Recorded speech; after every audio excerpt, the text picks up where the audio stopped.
Oh, yeah, you're going to the casino with Cassandra, but Cassandra's not here today. Oh,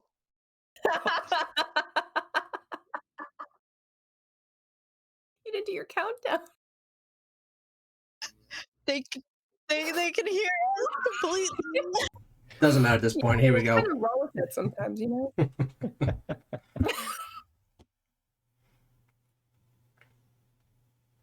All right, hi. We made it. We did it. Sorry about that, guys. Having a little issue with stream.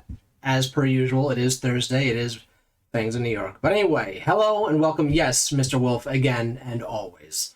Get used to it. Welcome to this week's installment of Vampire the Masquerade. Our story is Fangs of New York. I'm your storyteller, Dylan. We have Good Grief George. We have Acidic Meltdown. We have Mad Mischief. And we have Robin the Goddess. Unfortunately, Kate can't be with us today, but she gave me a few informations as to what she wants to be doing, so I'll just do a little bit of RP into there, and we should be perfectly fine.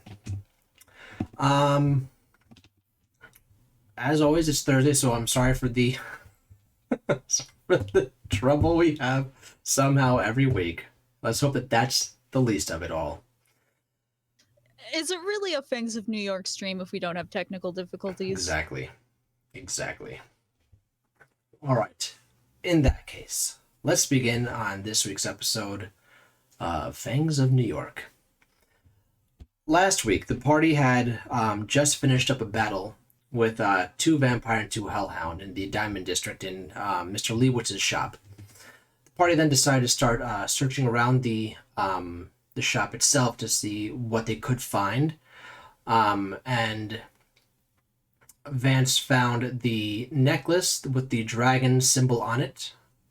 And putting 2 and 2 together, figured out this must have been a spot that was owned by Dragon. The party continued to search around. Morgana found a large ledger full of all of the contacts that Mr. Leibowitz uses for supply and distribution and whatnot, as well as a very large bank vault safe in the back, which they did not enter. The cleanup crew was called for the big mess that was left after the battle.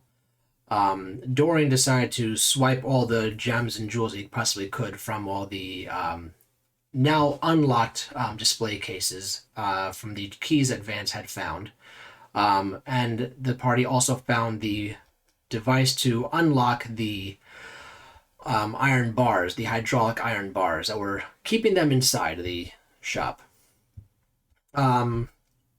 While Ambrose, Morgana, and Vance were going back to Shapiro's shop to meet up with Cassandra, Dorian was stuffing up his bag, and a regular immortal came in, saw the scene. Dorian did not really succeed on an intimidation roll, but kind of just went, bleh, and the guy just ran out screaming, calling the police. Once the party got back to Shapiro's, Morgana and Vance unfortunately fell victim to the beast once they saw who was it? Who cut off the ear of Shapiro?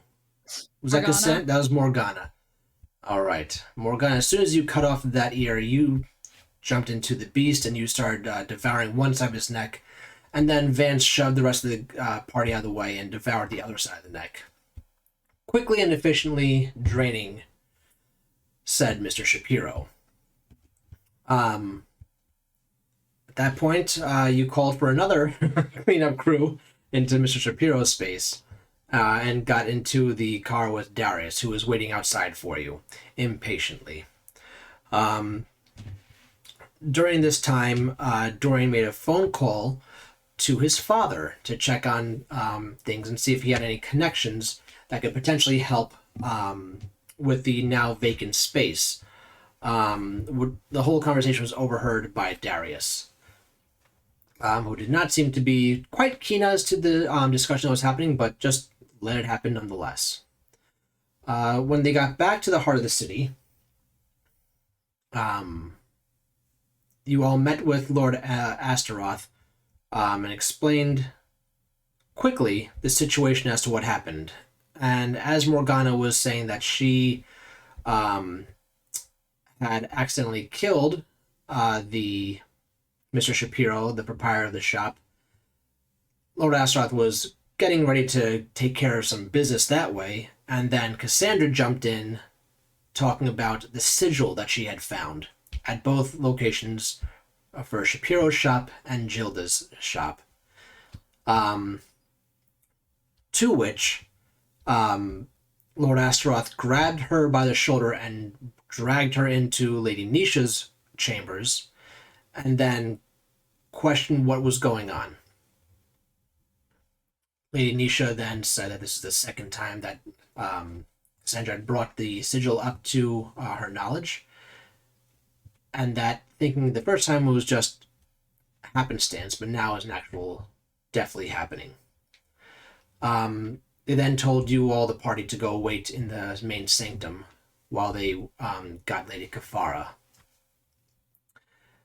You all, the entire party and the rest of the clan, received a text message requesting everyone to get to the inner sanctum.